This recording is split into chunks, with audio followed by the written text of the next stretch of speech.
最近金融股啦，佢哋出嘅earnings call transcript 啊，業績大家都睇新聞都知道啦。So far so good 嘅，即係暫時未即係經濟啦，即係基本面啦嚇，冇乜太大嘅問題嘅，甚至佢哋生意好好啦，就係、哇，即係啲投行。咁你而家將啲業績講緊第二季，第二季梗係好啦，第二季4至6月啊嘛。唔係啊，四至六月佢哋 earnings call 啲分析員會問而家係點樣噶嘛，咁然之後再去砌Q3啊，大概嗰個嘅 spreadsheet 啊係點樣？你問啲企業而家係點嘅？而家咪個市啱啱跌翻落去，冇咩咩點。個市啊？佢哋又唔係股票評論員咁樣，唔係咁，因為之前咧即係如果從佢哋嘅消費支出啦，咁可以從一啲 Visa 啊或者係 Walmart 啊、Costco 啊等等嚟到去睇噶嘛，咁嗰度咧都會見到而家啦啲消費者支出咁嘅情況會係點樣嘅，咁 so far so good 嘅，咁但係而家咧好明顯啦，個市都係去槓桿。嗱，好多人都會拎咗南韓今次呢個嘅去槓桿啦，同咧2015年 A 股嗰陣時大時代啦，哇升咗半年，跟住去到2015年中嗰陣時啦，監管就急剎車，跟住就去槓桿啦。你覺得似唔似咧？似聽唔到，似啊？唔似唔似？唔似 no 點解咧？唔似拼到圖咩？應該唔得喎，大因為家都係咁你樣去槓桿。唔係咧，嗰次 A 股升得好詭異嘅，啜啜聲咁衝上去，又唔知升乜嘢。你同埋嗰次係等我睇一幅圖先。嗰陣時咧，我冇記錯，一好直四上嘅，即係年。A股從來都係好直上得好緊要嘅。2014年我知係咯，嗰陣時佢哋放寬兩融啦，然之後咧係有場外配資噶嘛？咩場外配資咧？我記得以前咧，哇寫啲新聞寫傘形信託咧，寫到嘔啊！跟住咧，仲有佢哋民間借貸點樣去炒股啦嚇，都係場外配資嗰度嘅。咁所以去到15年中嗰陣時啦，中證監嗱，就咩啊？你講個圖樣咧，就即係以而家咁樣直上，同2015直上，同 A 股個07個直上咧，個圖樣係有啲接近。嗯。但係你其實任何嘢直上咧，個款都係咁嘅，不過背景就唔同咯。個背嗯。景你今次係南韓真係話啲嘢唔夠賣啊嘛，你 A 股嗰次其實係一個政策面嘅嘢嚟㗎嘛。其實咧都同個基本面咧係脫鈎啦，佢哋槓桿得太犀利，即係一來槓桿，二來就係佢哋媒體啦嘅信息推波助瀾啦，再加上而家係好多 KOL 噶嘛，唔知大家有冇睇到我睇 X 啦分享南韓嗰邊嘅新聞咧，有一個佢哋南韓嗰啲即係講股票嗰啲嘅 KOL 有。唔知係咪 YouTube 啦，開 channel 嘅，跟住因為搞到人哋輸好多錢，因為槓桿啊嘛，係咁加槓桿上去啊嘛，咁跟住咧就俾嗰名嘅訂閱者啦，channel 嘅訂閱者啦襲擊，跟住送醫院嚇，咁所以好多呢啲即係唔同嘅事件嚟到發生啦，而家喺南韓嗰邊，咁所以個槓桿咯，咁但係如果去槓桿上一次2015年去到年中打後啦，咁就急急嚟到去殺停嗰啲嘅槓桿嘅產品啦，場外配資啊、電子交易系統啊等等。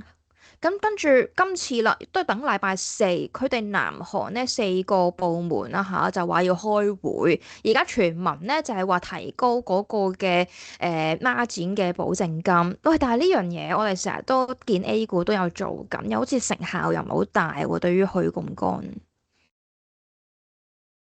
我諗槓桿度度都有嘅，你係要做嘅話都會做到嘅。即嗯。係如果你官方渠道做唔到，有啲黑市嗰啲槓桿都會俾你做得到嘅。黑市融資好呢啲咁嘅市場大把渠道，所以唔係太關事。即係本質上就係你有錢，啲錢係焗咗喺度。咁你講如果大陸嘅話，07嗰轉係2015嗰轉都係。咁而家南韓其實就係、嗯咁，你嗯。有好多錢焗咗喺度，冇咩出路。咁你又啲嘢又比較窄，升起上嚟，其實個古仔係唔同嘅。頭先講，即係你今次南韓你真係講嘅全球有個晶片熱，咁佢係有晶片嘅，佢最初都係有基本因素升上嚟嘅。咁你升下當然就走晒樣啦，有槓桿，咁個古仔係唔同啦。但係你如果2015嗰次咧，根本大陸係冇古仔噶嘛。係啊，無厘啦更嗰次唔知搞乜春嘢，又話人民幣又唔知喐啲咩嘢。我記得嗰陣時周小川仲喺度，跟住突然間個 A 股就飆咗上去。所以如果你嚴格講咧，今次如果你真係將南韓比同2007嘅 A 股比就似少少。如果個升個背景個 background 咧，譬如話而家南韓指升之前嗰一兩三年嗰個股市嘅走勢嗰個款咧，同07年 A 股之前嗰一兩三年都係好似嘅。都係好似，即係佢之前奏啊，嗰個前奏係好接近，但係你升上去跌翻落嚟嗰個款咧，就比較似2015年嗰個。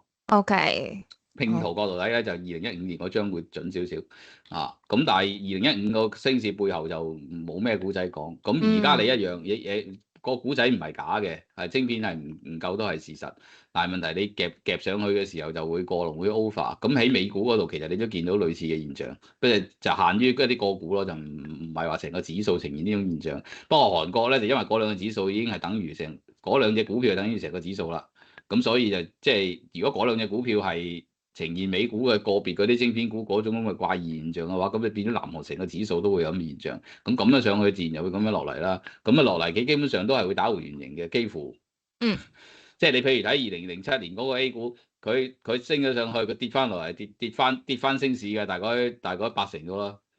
即係你個黃金比例有個76.幾噶嘛，大致上係咁上下 ratio 嘅喎。咁如果2015嗰次佢跌翻落嚟，冇跌到76.幾，都跌到60.8嘅，都跌翻嗰個比例嘅。如果你今次韓指又係咁跌翻呢啲比例嘅話，講緊都翻去4、5千嗰啲位。OK，哇，去到4、5千，哇！之前李在明嘅咪係咁唱5000嘅，佢即係嗰陣時咧，都仲係一個好似啲古佬上身咁樣咧，係咁話，我哋佢好早唱啊，唔係講緊而家個 咁未 cost 升到7000幾，5000嗰時唱5000，係啊，咁我哋而家就升穿咗5000先唱翻5000，係咁咪佢嗰陣時好似2000幾，跟住唱5000，嗰陣時咪話搞嗰啲咩韓特股啊，點樣提升嗰啲估值啊、成啊，咁原來咧。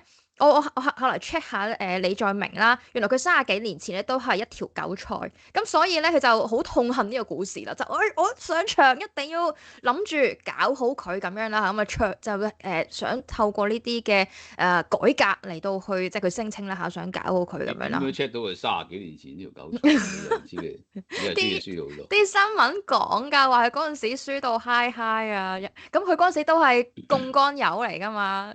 從來都即係槓桿啊，個賭性啊，一路以嚟都冇。人哋贏翻個總統翻嚟，所謂。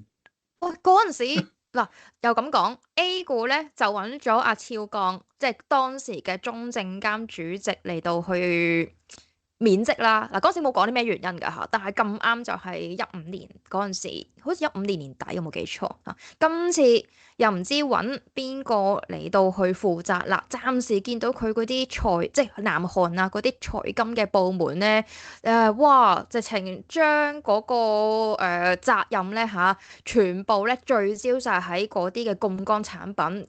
有個人仲要話，我真係好後悔嗰陣時批咗。我心諗你哋完全即係財金官員冇評估過呢啲什麼風險咁樣，你而家講後悔仲有啲咩用啊？咁樣。其實南韓指數又從來都係咁嘅喎，你睇佢以前啲升市咧，鑊鑊都係咁升，都係直上。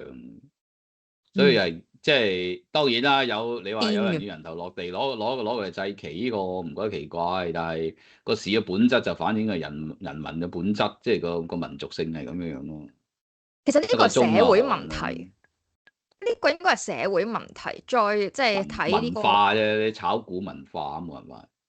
唔係啊，佢哋嗰邊都係話後生仔買樓好難啊，成噶嘛。我 check 翻咧就係韓國佢哋嗰啲開戶口記錄咧，20幾歲啊後生嗰啲啦，係佔咗70%啊，即係嗰啲戶口證券戶口嗰啲帳號，如果以年齡計嘅話，跟住阿希少話唔知喺邊度見到咧，就甚至中學生啊都走去炒股啊嘛，咁所以即係呢種呢啲一定係嘅，但係個背後就係咧成個社會咧個上流機會比較低，即係當你有正路渠道走去揾食，揾唔到嗰啲渠道，因為南韓如果你睇佢有啲專題片、新聞專題都講，而家啲大學生讀完都係去嗰兩間度做嘅啫喎。如果唔係嘅話，就好冇嘢撈喎。即係好多學生係寒窗苦讀，仲讀得辛苦過大陸嗰啲喎。大陸嗰啲講緊都好辛苦㗎啦，考試南韓嗰啲唔係嘅，直頭係癲晒咁樣喎。即係你香港嗰啲望塵莫及啦。咁即係如果你個上流機會咁低嘅時候，班友係要靠呢啲中獎式嘅機會去，唔好話去發達啊，而係去脫離嗰個困境咧，咁就好多人會願意搏，即係等於北韓咁啊嘛。你唔搏嘅話，留喺度死硬嘅，硬餓死嘅，佢一定要搏嘅，冇條命嗰啲就搏走出嚟。咁你南韓嗰啲人一樣嘅，即係佢當佢艱苦嘅時候，冇乜機會嘅時候，佢就會走去搏咯。大陸都係一樣嘅，即係當你個環境差、機會少嘅時候，或者嗰個上流嗰個渠道唔係太穩定嘅時候，佢哋就會搏。如果你好地嗰啲咧，就唔會唔咁搏法。譬如你睇日股都升嘅，但係升得相對有秩序，因為人哋唔需要咁搏。佢本身嗰個成個國家係正常嘅，好多嘢係個渠道比較多。你可以話成個日本都呆滯嘅，冇乜渠道，一回事。但係即係仲有一樣嘢就係，如果你長年冇乜升市，一升就爆上去嗰啲咧，即係3年唔發市當3年嗰啲人又係會咁搏，即係啲友輸咗錢少啊。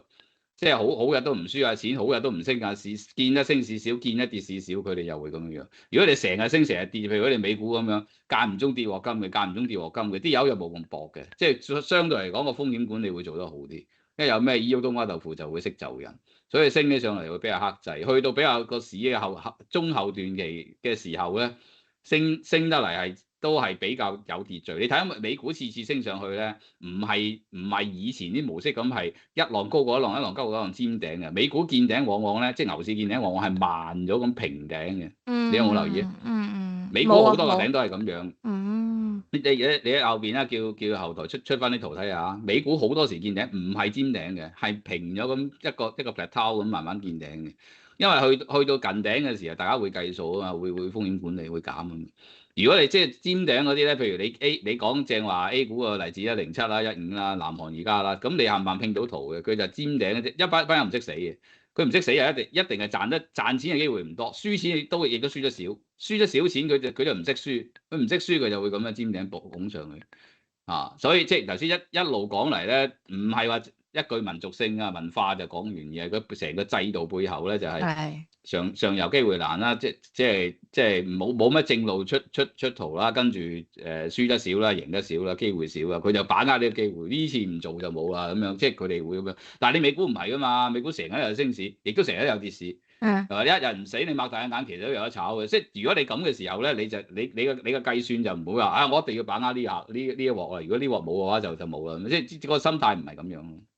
好啦，咁至於港股啦，大家係咪都想知之前阿博士話即係個反彈完未㗎嘛？咁我轉頭都會再跟進啦。咁但係咧，因為見到港股交易嗰個活躍程度都回升咗啊，見到咧，好似阿里巴巴，例如啦，截至7月13號收市當日，哇，5個交易日都反彈咗大約15%。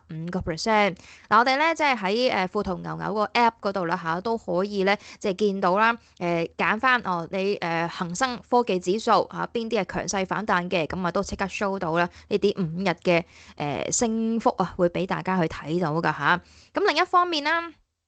即係見到上個月咧，未啲 AI 半新股嘅數據對比翻而家咧都有個明顯嘅回落噶嘛即係啲半新股嗰度。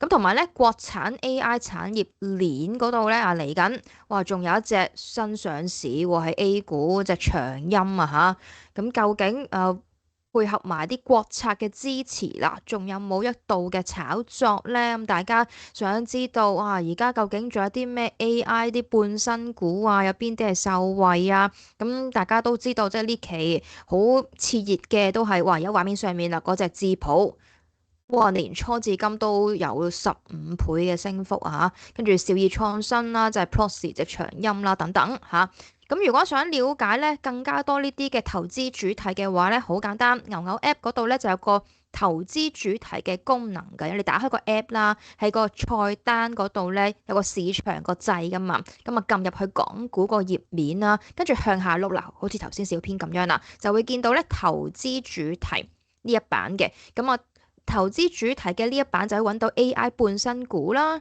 咁啊仲可以咧見到更加多相關嗰啲嘅題材嗰啲股票啊，咁啊有存儲啊，呢個生物醫藥啊等等啊，好似而家畫面上面咁樣啦吓，咁啊用埋牛牛 AI 啦吓，仲可以研究埋添。好啦，咁至於迎新優惠方面。價值咧嗰個獎賞啦吓，係港幣1800蚊嘅，只要輸入我哋呢個聯成嘅專屬兌換碼 KC25 吓，仲可以額外送多港幣200蚊嘅現金券添。嗱，點樣做咧？就當然啦，掃描下而家畫面上面嘅 QR code 二維碼啦，又或者咧當中條 link 都擺咗喺呢條片嘅 info box 嗰度嘅，咁啊撳入去。之後咧download 個 app 啦嚇，download 個 app 之後咧就開戶啦，記得啦，即係一定要係加呢個嘅輸入呢個嘅 KC25啊嚇，咁咧先至會有咧而家講嗰啲嘅獎賞嘅，咁一重賞就係4選1啦嘛，包括就係600蚊嘅SpaceX 嘅股票啦，又或者係600蚊港幣嘅比特幣啦，又或者係400蚊港幣嘅超市禮券啦，又或者係4股嘅匯豐啦，咁啊你呢4樣嘢咧就揀一樣嘢。咁另外啦，二重賞就係港幣1000蚊嘅 SpaceX 嘅股票啦，呢個港幣1000蚊嘅比特幣啦，又或者係7股嘅匯豐啦，咁呢個係3選1嘅。咁根據翻你就係你入金幾多啦嚇，嚟到去一重賞定係二重賞咁樣。嗱，記得啦，即係輸入埋一 KC25啦嚇，就可以攞埋咧額外港幣200蚊嘅現金券啦。OK。